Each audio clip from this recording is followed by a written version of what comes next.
What do you think of when I say trans fat? I think it's bad. So there's another type of thing that's bad called microplastics. Microplastic. Or Microplastics. nanoplastics. Oh, nanoplastic. Yeah, nanoplastics Micro are bad. and nano. Yeah, it's both bad for you. Both bad for you. But what does it have in common with trans fats? Actually, I don't know. What does it have in common with trans fats? So the thing that it has in common is that now they're finding nano and microplastics within the plaque inside arteries. Oh, no. That's not good. That's in Yes, your body. It's inside your body. It's inside your veins. So now we're seeing that your literal blood is getting clogged up, leading to an increase in death from strokes and heart attacks because of this. Oh, my God. And the percentage or the multiplication of this is like kind of wild, where they're saying that it's 4.5 times more likely that you'll have like heart attack or stroke or death compared to people who didn't have plaque with plastic in it.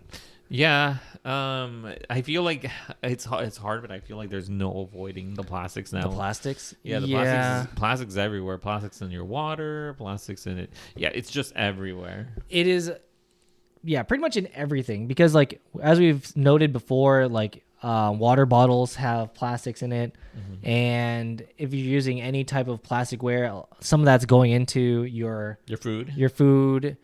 So I mean, it's really tough, and even the food themselves could have plastic. Itself. Yeah, the thing is, it's like essentially anything that's come in contact with plastic is gonna have some parts of plastic in it.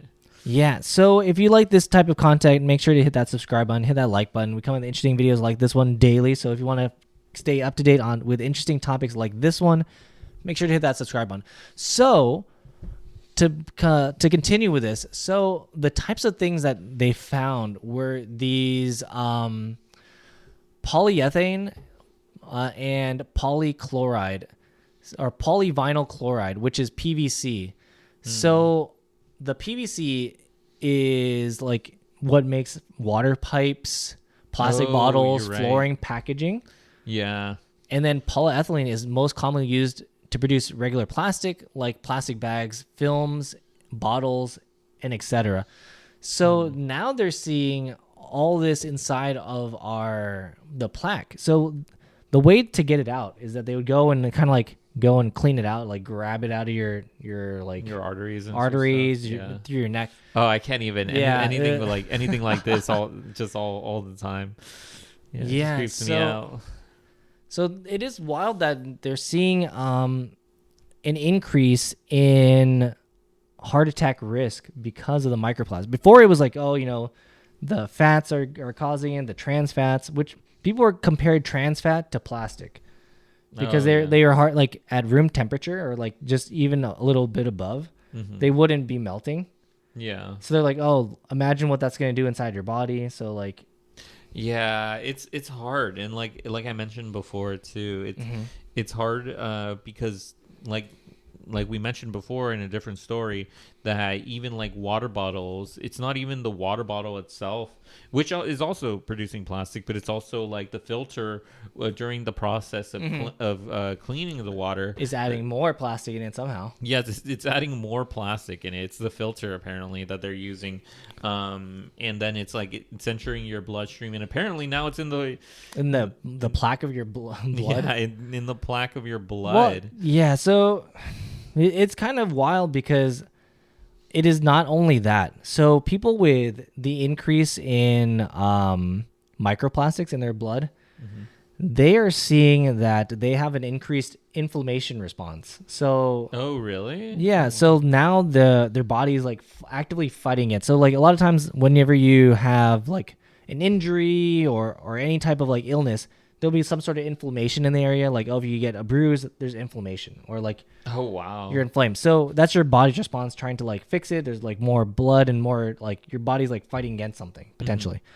So they're seeing that in these people with higher levels of plastics in them, their immune system and inflammatory response is is weaker? up. No, it's up. Oh, it's up. Oh, okay. Yeah, so they're like their body's like getting tired effectively. Oh, Like, that's not good. no. Like basically, you want to stay less inflamed. Like having inflammation is typically bad. Yeah. Like, too much is bad.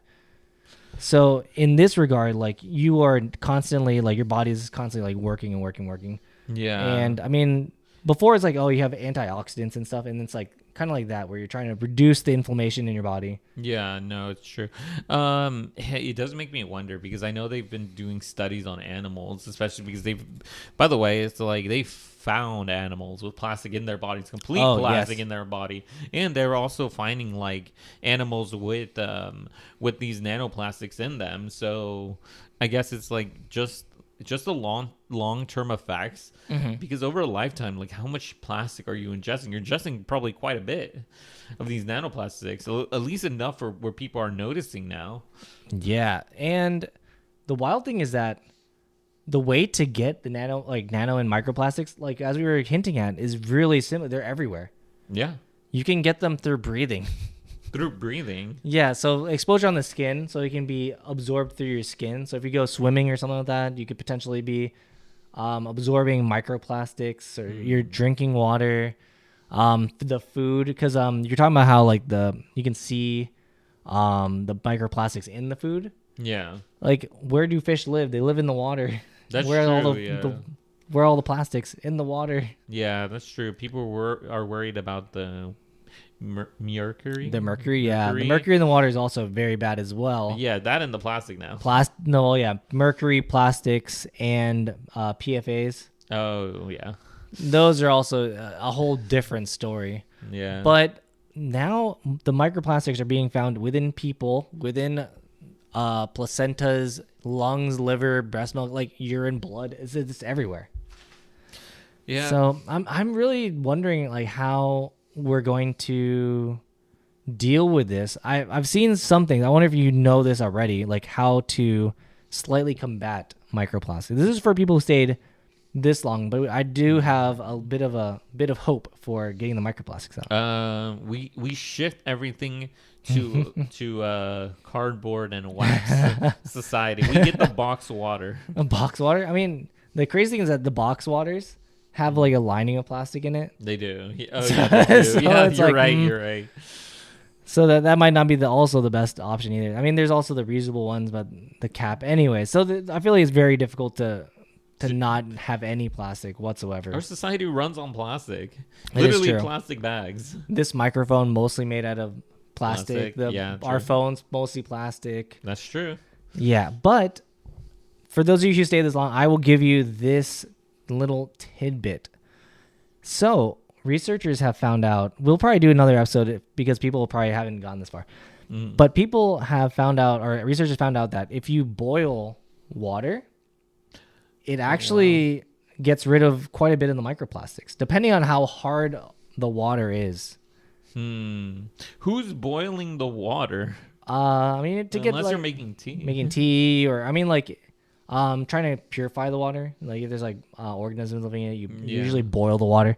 But they have found out that if you have hard water, so hard water is typically ones with more minerals in it. Yeah. You can get up to 70%. I believe it's 70% or a higher percentage of the microplastics out of the water. If it's hard water and you boil it. Water. Okay. So effectively what's happening is that when you boil the water, the sediment and stuff is bonding with these microplastics, and it's making these crystals. So the crystals are forming. Like if you notice in your kettle, if you have a kettle, there's looks like salt or something that forms eventually. Yeah. That's kind of like the hard water being boiled out, and it's forming a layer of sediment. And that sediment, when it forms, is trapping some of the microplastics or nanoplastics, nanoplastics. Yeah. So even if it's like soft water, regular tap water and stuff, you can still get roughly like 20% of the microplastics by boiling the water. Huh, that's interesting. That is interesting. I wouldn't have imagined that boiling the water. Yeah, but I mean, who has the time to boil the water? I mean, it does take a bit more time, and like it's going back to the whole idea that like, oh, you're purifying the water, and now it's like purifying in a way that's like different, where you're purifying it in terms of removing or trying to remove these little tiny bits of plastic. Yeah. But let us know in the comments down below your thoughts. Are you worried about this, or is it just something that you can't really worry about? Because I feel like it's gonna happen regardless. Yeah, like I mean, you can go out of your way to limit it, because you can like try to avoid, like that's what they're suggesting now, is that you go and limit the exposure to the amount of plastics that you have, because you can't reduce it to zero, but you can like reduce to like a certain extent. To a certain extent, you don't have to like constantly be guzzling down like microplastics. Microplastics. Or you don't need to be adding more microplastics to your microplastics. Yeah, that is true. But yeah, let us know your thoughts and comments down below on this topic.